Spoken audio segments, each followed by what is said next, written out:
Жақсы жаңалық, қазақ елі. Саламатсыздар ма, құрметті көрермендер?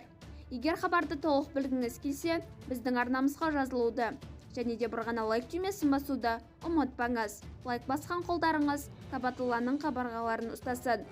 Мемлекет басшысының 2023 жылғы 29 наурыздағы 8-ші сайланған парламенттің бірінші сессиясының ашылуында берген тапсырмасы бойынша 2023 жылғы 1 шілдеден бастап МАСқ-тан мемлекеттік әлеуметтік жәрдемақылар мен әлеуметтік төлемдердің мөлшерін қосымша 14,5%-ға арттыру жоспарлануда.